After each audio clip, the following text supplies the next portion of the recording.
เพิ่นว่าหมากหยังก็หมากภาษาเจ้าเอิ้นหมากหยังกระเดก กระเดกบ่นี่ แม่น บ่แม่นภาษาลาวว่าหมักอึบ่ แต่อ้ายว่าบ่แม่นหมักอึ ลาว หมักฟัก มักฟัก หมักฟักหมักฟักหรือหมัก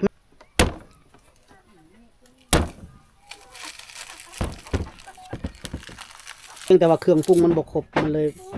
บ่ถึกรสกับปากแต่เฮาเนาะโย่ ซับบ่ฮะ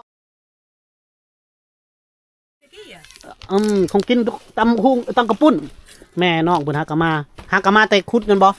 พี่เร่บ่ เพิ่นจุจ้า เจ้าจ้าบ่ได้ยังนี่ได้ยังนี่ มัดปูม เอาเบิ่งให้น่ะเบิ่งยิงเส้นยิง ทำไมทำกันเรา มียังอันนี้โอ้อันนี้วายพี่น้องวายเอาออกให้เบิ่งนะแม่ออกให้เบิ่งนะยิงเอาเรือยิงโอ้อันนี้บัตรยังนี่ เขา โอ้โหยาแม่เพิ่นมาแต่โอ้ออกเบิ่งละออกเบิ่งให้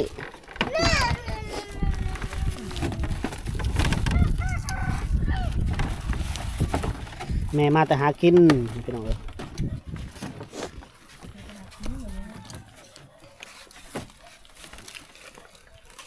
โอ้นี่พี่น้องอาหารป่าอาหารธรรมชาติเลยนี่วายพบมาจากภูเขาพี่น้องเอ้ยเผากินบ่หรือว่ามกยังก็ปิ้งเลยเห็ดแจ่วตำแจ่ววายน่ะแซ่บเลยพี่น้องโอ้ได้หลายเนาะ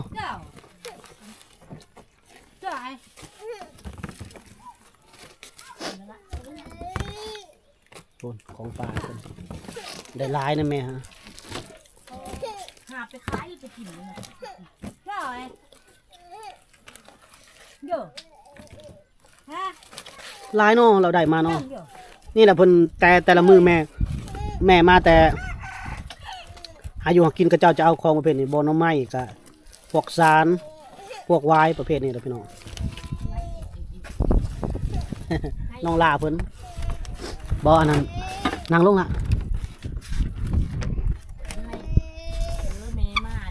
อันวายพวกนี้นี่พระเจ้าเอิ้นภาษาพระเจ้าเอิ้นหยังก็วายนี่ ตะไม้ ตะไม้อ๋ออันนี้หาไปขายบ่หรือเอามากินนี่ กินยักบอก กินบ่อ๋อ ยักบอกได้ คักก็เลยได้หลายเลย ก็ที่โจรเลยเนาะ วายป่าพี่น้องของจากป่าว่าซั่นซะเนาะพี่น้องเซาเขาเซาป่าเซาเขาแบบนี้ก็ที่เพิ่นอยู่ในหมู่บ้านแบบนี้เพิ่นก็จะหากินแบบนี้แหละพี่น้องบ่มีตลาดบ่มีซูเปอร์มาร์เก็ตดอกเนาะก็จะมีแต่วายของป่าตามฤดูกาลหน่อไม้บ่มีหยังบ่ประมาณนี้แหละพี่น้อง นอนลั่นที่เพิ่นเอามากินเนาะนอนลั่นนอน หน่อไม้หน่อลั่นหน่อเหล้าผักกูดพี่น้องคือน้องๆเพิ่นคือชาวบ้านเขาเจ้าจะกินของที่ว่าจากป่าจากเขาจากนั่นเลยพี่น้องแล้วก็สัตว์ป่าเมื่อท่านพวกหนูพวกบางเบิงมันยังไปนี่แหละพี่น้องเขาเจ้ากินหากินตามวิธีของเขาเจ้าบ่แปลกที่เขาเจ้าจะมีสุขภาพแข็งแรงเนาะเจ้ากินแบบนี้แหละพี่น้องคมบ่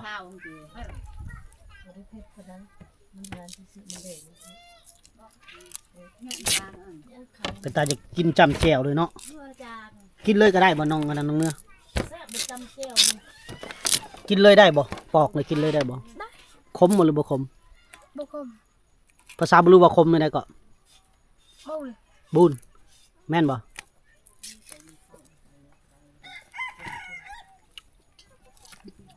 กันบ้านเฮาเนี่ยมันมาเผาแล้วก็ป่นโอ้ยเอาใส่ซีนน้อยนึงบ่หรือว่าใดๆแซ่บคักปัญญังพี่น้องโอ้ตักน้ำเลยเนาะสามีเขาเริ่มตักน้ำแล้วน้องบอลเฮานี่เฮ็ดได้เนาะเอามื้อนี้มุมคือมืดๆเนาะน้องบอลเอ้ยน้องบอลยิ้มแม่น้องบอลยิ้มนะ แล้วเว้าลาวบ่เป็นเลยน้องบอลนี่เว้าลาวนำ FC อยากให้เจ้าเว้าลาวเด้พุ่นน่ะ อยากไปบนไปให้ยิ้มหัวซิ ให้ยิ้มไปหัวซ้ำ เข้าไปฟังน้ำท่าเด้อ อ่า นอกก็สิประสานโมงที่กระบุปิ่น ไปนาท้าเดี๋ยวบ่จอยไปตำลังเดี๋ยวน้องเพิ่นปอกไว้ให้น้องเพิ่นพักผ่อนนิดนึงเฮาจังนี่ là ai thay có mới tới vợ bươn ai mà có mới tới bươn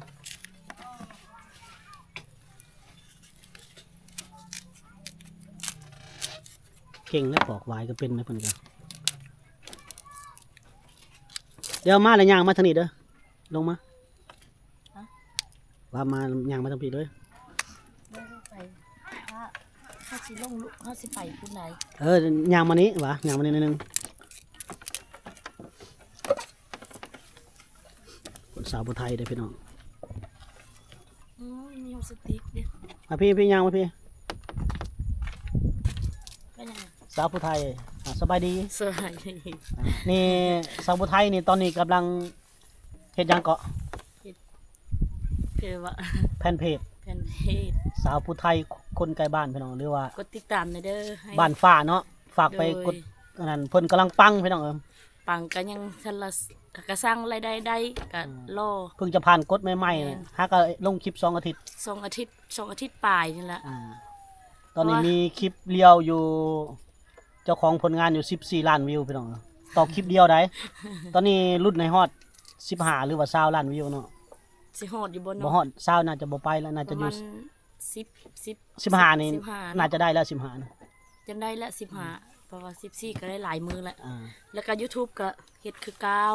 ค่อยๆลงไป ค่อยๆลง YouTube ก็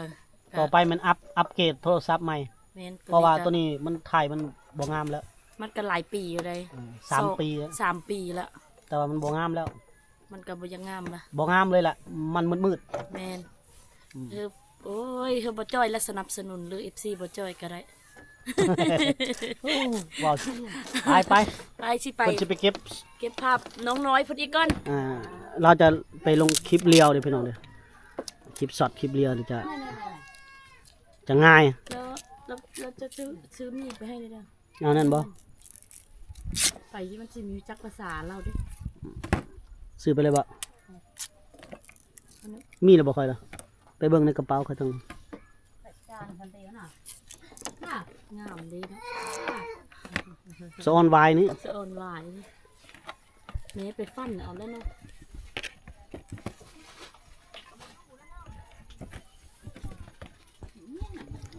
พอแล้วบ่นี่แปะนึงบ่แปะเนาะพอแล้วบ่เนาะพอแล้วเนาะจะบ่ปอกเขาจะบ่ปอกลายเด้อพี่น้องปอกประมาณนึงอันนี้ก็เอาไว้กินอีกไว้กินมื้อหน้าอีกประมาณนี้แหละนี่แหละของป่าจากภูเขาจากชนบทหาของป่ามากิน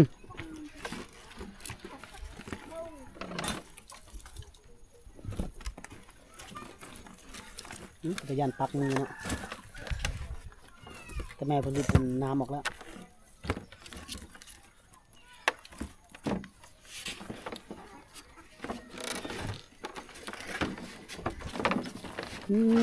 ขอมาเฮือนขอมาเห็ดกินบ่ตาจ้าบ่บัดนี้เว้าลาวเป็นอยู่บ่เจ้ากะเว้าลาวได้อยู่เนาะได้บ่เว้าลาวนี่ปานายเลี้ยวนั่น bù บ่ฮู้เอาแม่เพิ่นมาแตะป่าคันเด้ฮะซอยบ่จะมาแตะป่า thôi ơi nhìn này มาแตะป่าเด้พี่น้อง rồi ốc cỏ thôi vô quay đào còn ยังบ่ทันได้อาบน้ำพี่น้อง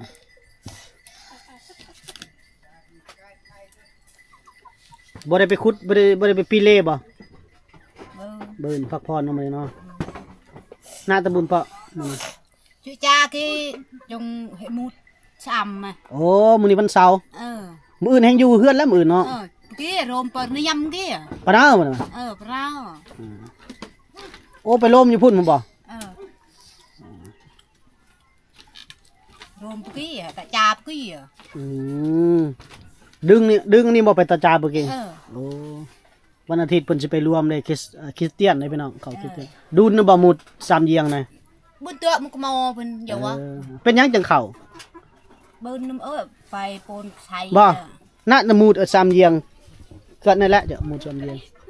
มุดก็ได้ได้อยู่ไอ้เติมก็ไอ้เติมนั่งตัวกลัวมุดเด้อ เพิ่นว่า บันชวันจะบึ้นมุดเต้น แล้วว่าเราบ่ค่อยอยู่ดีมีแฮงอะนะก็เจ็บป่วยไปซั่นเลยพี่น้องเอ้ยเพิ่นก็เลยเข้า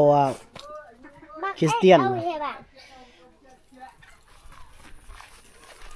เพิ่นไปขอมึงนุ่งสิ้นละงาม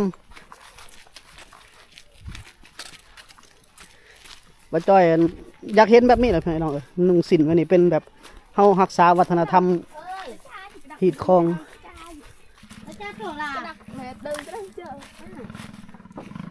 โอ้เฮือนแม่ใหญ่นี่ก็พอแล้วเนาะเจ้าก็เนาะ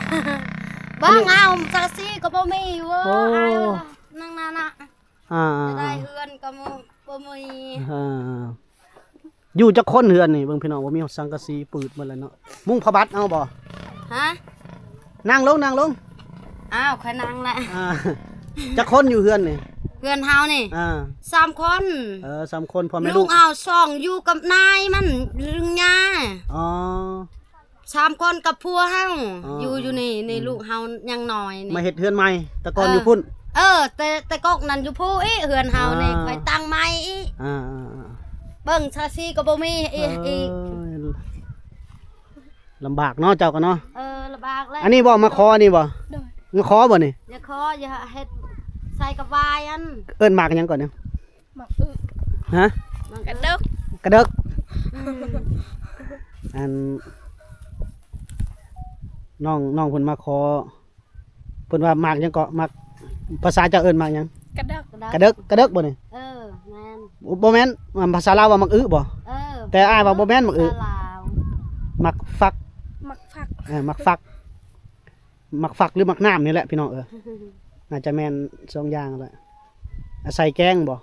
โอ้แกงกินเนาะไปขอน้ำเพิ่นเนาะขอกันได้พี่น้องเอ้ยอยู่แถวนี้เลยบ่ได้ซื้อบ่ได้ขายขอกันเอาเนาะมักหุ่งเขาอยากกินเขาก็ไปขอเอาเนาะ ไปซะ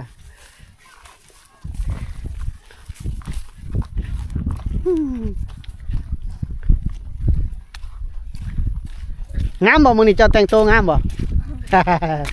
ไปดองกันนุ่งสุดแบบนี้หรือว่าไปดองแบบนี้บ่เขานุ่งเครื่องไปดองรู้จักหรอไปดองนะไปดองกับปลาแบงเขาปลาแบงนมปลาแบงกันนุ่งแบบนี้มันบ่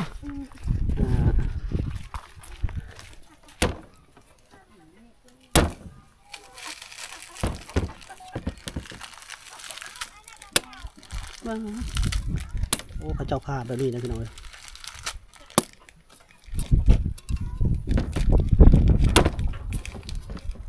มันแข็งเนาะ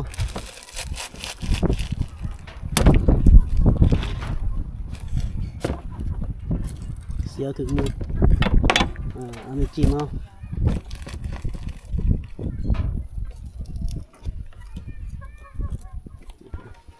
พี่น้องเอาหมักยังเลยเดี๋ยวให้เพิ่นเบิ่งนะนี่เป็นนี่หน้าตามันหมักฟักเขาละบ้านเขาเอิญนะหมักฟักบ้านไหนเอิญหมักฟักแกงใส่ซีนหมูแกงใส่ไก่แซ่บเคยแล้วบอกแกงใส่ไก่เนี่ย บ่เคย บ่เคยบอกโอ้ยคันแกงจะสิติดใจ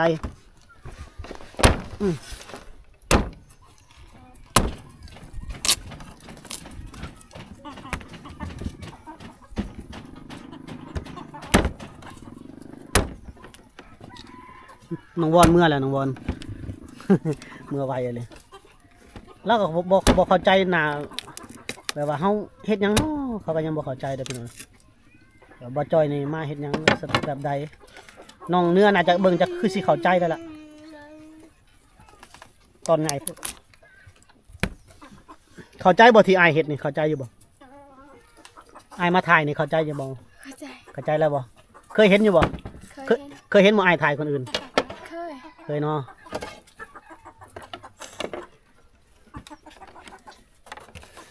ส่วนน้องเนื้อน่าจะบ่เข้าใจพี่น้อง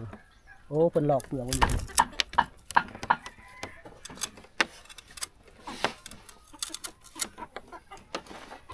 ฝากติดตาม2ผลงานของเฮาเด้อพี่น้องเด้อ2ของเฮาทั้งบ้านฟ้าและบ้านแดงพี่น้องมุมงามจะเป็นมุมทางบ้านฟ้าพี่เด้อพี่น้องเพราะว่ามันถ่ายจากกล้องโทรศัพท์จะมุมงามกว่าเนาะแสงมันจะดีกว่าเก็บรายละเอียดดีกว่าเนาะแต่ว่าฝากไปติดตามบาจอยชาแนลด้วยพี่น้องเด้อกับบาจอยเซโปนส่วนสาวผู้ไทยคนไกลบ้านก็อีกหนึ่งเนาะสาวผู้ไทยต้องไปอัปเกรดมือถือเครื่องใหม่ถึงจะคลิปมันจะออกมางามกว่านี้แต่เบิ่งแล้วก่อนสาวผู้ไทย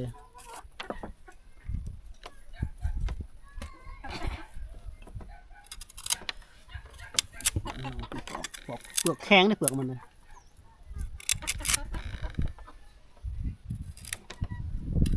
นอนกลางคืนหนาวอยู่บ่หนาวบ่ผ้าห่มมีบ่ผ้าห่มเจ้ามีผ้าห่มหนาซำใดผ้าห่ม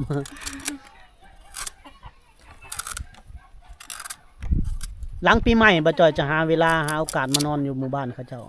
อยากให้ท่านผู้ชมได้เห็นภาพบรรยากาศตอนแรงๆเวลาไปอาบน้ำอาบในบ่แล้วบ่อนนอนของน้องเนื้อว่าเพิ่นนอนอยู่ไสเนาะเพิ่นเฮ็ดหยังพี่น้องแล้วบรรยากาศยามเช้าอีกนะ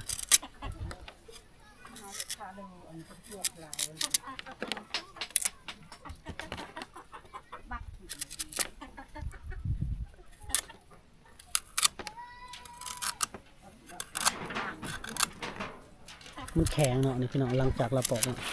จะประมาณนี้พี่น้องนี่ก็มันสิซับอีกบ่นี่หรือว่าเฮ็ดได้วะนี่พอแล้วบ่แกงเลยบ่อ๋อหมักฝักเมืองไทยเอิ้นหมักฝักคือกันบ่เฮาก็บ่จักคือกันพี่น้อง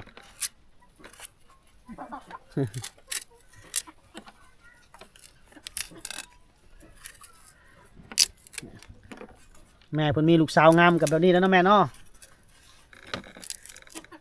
บืนก่อนอ้อเด้กระโชคดีแต่เฮาได้พบกับน้องเพิ่นสมกับว่าจอยมาทุกข์มายากอะไรพี่น้อง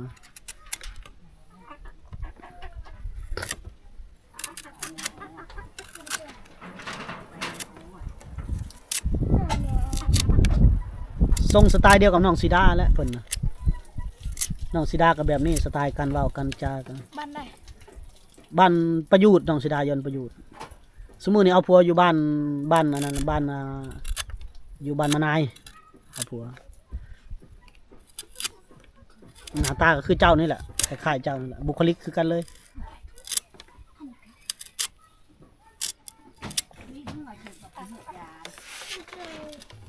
พ่อบ่เป็น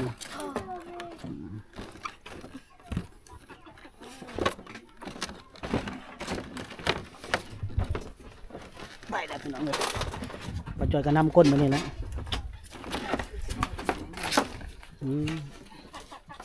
เฮ็ดยังหมอนี่โอ้ยังมาเฝ้าแม่อยู่กินนมบ่ยังกินนมแม่บ่ไปคนหลังทันหลังคนกำลัง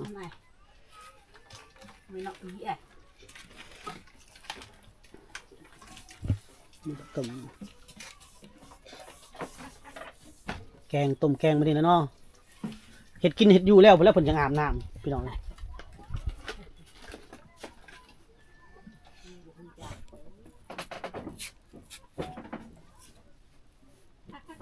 โอ้มีปองลงอยู่เนาะสบาย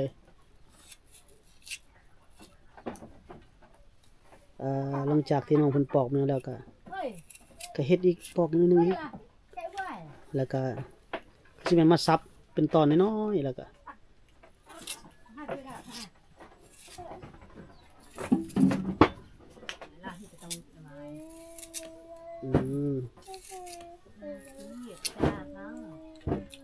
วันขโมยเดี๋ยวนี้เนาะ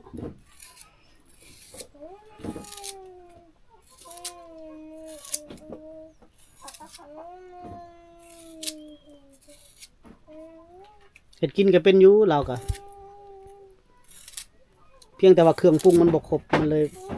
บ่ถึกรสกับปากแต่เฮาเนาะโย่ชับห้องดังขึ้นเด้อ น้องลาเพิ่นขนมก็ได้กินแล้วเนาะน้องลาก็ยังนั่นอยู่โอ้เฮ็ดเดี๋ยวนี้พี่น้อง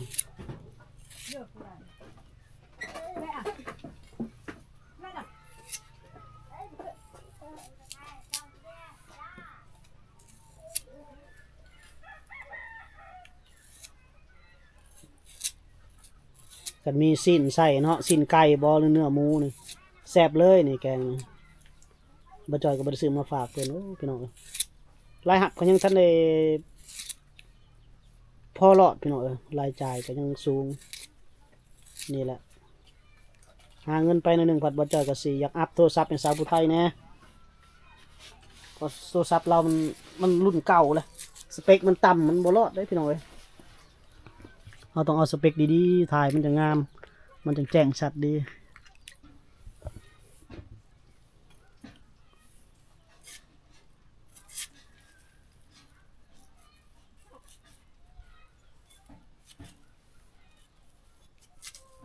น้องวอนเมื่อป้าแล้วน้องวอนเนาะ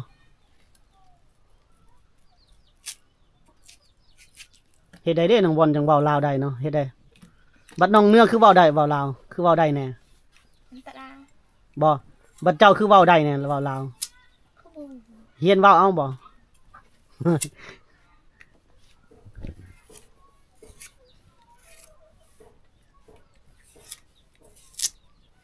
เพิ่นก็หน้าตาเป็นน้องเพิ่นน่ารักดีพี่น้องแต่ก็เป็นเนาะเป็นคนเศร้าเขาเนาะคือบ่จอยเว้าแล้วเพิ่นหมู่บ้านเพิ่นลึกลับเลยเฮาหาเขามาหาเพิ่นซื่อๆที่จริงเข้ามานี่ต้องได้มานอนกลับก็ค่ำมาแหละพี่น้องฮอดเฮือนก็ 2-3 ทุ่มหมดแล้วแถมกับมันระบมหมดแล้วต้นโตเฮาได้เข้ามาที่หนึ่งเนี่ย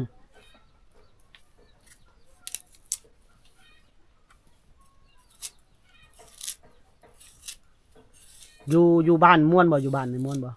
บ่ม่วนที่อยู่ เป็นได้คือบ่อยู่บ้านกับไปบ่ไปอยู่ในเมืองอยากอยู่คือกันบ่ในเมือง ไป ไปบ้านอ้ายม่วนบ่ไปบ้านอ้าย ม่วนด้วยบ้านอ้าย เพิ่นไปซื้อเสื้อผ้าทั้งบ้านบ่จ้อยไปได้ไปหน่อยซื้อจักสุดมื้อนั้นไปซื้อหยังแหน่มื้อนั้นไปมื้อนั้น รู้สึก หึ แต่ฉัน ได้สินตัวหนึงพื้นหนึงแล้วได้หยังอีก องเซน องเส้นเสื้อบ่ได้ซื้อ ซึ่ง เสื้อตัวหนึงได้2ตัว โดย ถือเงินไปเท่าไหร่ถือเงินไป 900,000 ถือ900,000อ้าวก็เหลือแหละแม่นบ่ให้แม่เท่าไหร่มื้อนั้นเงินมื้อนั้น 2 ล้าน 2 ล้านโอ้ปลายมันจะเอาเนาะเอาไปซื้อเครื่องบัดนี้คือถือเงินไป900,000ประมาณเท่าไหร่พี่น้อง900,000 1,000กับ600,000ปลายยังบ่ฮอด7เด้อพี่น้องเด้ออย่าไปหลายเลยมีคนมาเม่นบ่จอยว่า500 บาทฮอด700,000โอ้เอาสมองส่วนใดคิดว่าไปไล่เนี่ยได้พี่น้อง1,000 บาทนี่ณปัจจุบันนี่ยังบ่ฮอดซ้ำ 1,000 บาทณปัจจุบันนี่ยังอัตราแลกเปลี่ยนยังบ่ฮอด700,000ซ้ำเลยอัตราแลกเปลี่ยนแต่ละบ่อนก็บ่คือกันพี่น้องเอ้ยมึงเถื่อไปเข้าธนาคารก็เลทอีกแบบหนึงอีกจะไปเปลี่ยนห้านน้อยอีกแบบหนึงอีกจะไปเปลี่ยนห้านใหญ่ก็แบบหนึงอีกจะไปแลกเปลี่ยนน้อยก็สมมุติ1,000เดียวจะไปแลกเขาก็ไล่ต่ำให้เจ้าอีกเขาจะไล่สูงก็ต่อเมื่อเจ้ามีเป็นแสนเป็น5-6 หมื่นเนาะอัตราแลกเปลี่ยนเห็นมีเม่นมาเม่นใส่ซองบ่จอยดอกเม่นผู้เม่นไปสั่นละแต่ว่าบ่จอยก็ตอบเพิ่นไปแล้วยืนยันความบริสุทธิ์เนาะถ้าบ่จอยอยากเฮ็ดทุกที่โอ้ตั้งแต่บ่จอยสร้างบ้านให้น้องตุนพู้นเฮ็ดเรือนให้น้องมิพุ่นเนาะพี่น้องเนาะสร้างบ้านให้น้องตุนมูลค่าเป็นล้านบาทนี่บ่จอยยังบ่ได้เห็นว่าสิคิดอยากเฮ็ดทุกที่เงินผู้ใหญ่เพิ่นโอนมาทีละ$5,000ทีละ$10,000เพื่อนน้องไม่มีแห้งนั่นผู้ใหญ่เพิ่นโอนเข้ามา$10,000โอนมาเข้ามา$10,000แล้วก็ปะในบัญชีบ่จอยหั่น5-6 เดือนจนกว่าบ่จอยจะหาดินได้เพิ่นก็บ่ได้โทรถามบ่ได้หยังเลย คันบ่จอยอยากเฮ็ดนั่นเฮ็ดนี่โอ้ยรวยแต่โดนแล้วพี่น้องอันนี้เฮาเป็นคนเฮาเป็นสะพานบุญเป็นคนช่วยเหลือเป็นคนสร้างคนอยู่แล้วพี่น้องแต่เพียงแต่ว่าบ่จอยนี่เป็นคนเว้าแบบนี้ละจะบ่เว้าอ้อมค้อมจะบ่เว้าลัดหน้าลัดหลังเนาะจะบ่ได้อ่อนคำหวานๆหยอดมันยังกะสไตล์บ่จอยและสไตล์ลุยๆแหละเฮ็ดคือเฮ็ดสร้างคือสร้างเนาะถึกใจเฮาก็ไปบ่ถึกใจเฮาก็อยู่พี่น้องบ่สนแล้วก็บ่อันนั้นนำไผบ่อันนั้นนำไผเฮาจะไปเท่าเฮาจะบ่อยากบ่เดินตามรอยคนอื่นพี่น้องมีแต่คนอื่นเดินตามรอยบ่จอยหั่นล่ะมันเป็นที่สไตล์ของเฮาแล้วก็เฮาก็บ่มักอีกหลายคนมันปวดหัวพี่น้องจักผู้หนึงเว้าหนึงผู้หนึงเว้าหนึงนี่พามาเบิ่งสาวงามนี่มีความสุขกว่าน้องเนื้อเนาะน้องเนื้อมีผู้บ่าวหรือบ่น้องเนื้อ บ่มี มีเป็นหน้ามาพี่ว่าเป็นหน้าใส่กล้องนี่มีแล้วว่าผู้บ่าว บ่มี บ่มีเนาะอย่าพร้าวเด้ออย่าพร้าวมีเด้อ โดน ให้ไอ้จ่ายไอ้จอยถ่าย3 ปีก่อน โดน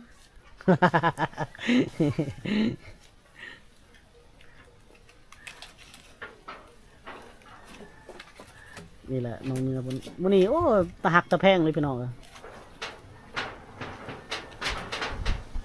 เป็นเห็ดอยู่เห็ดกินก่อนแม่ไปอาบน้ำบ่ โดน อืมเขาจะตัดเป็นอีพีให้พี่น้องได้เบิ่งเลยพี่น้องเด้อ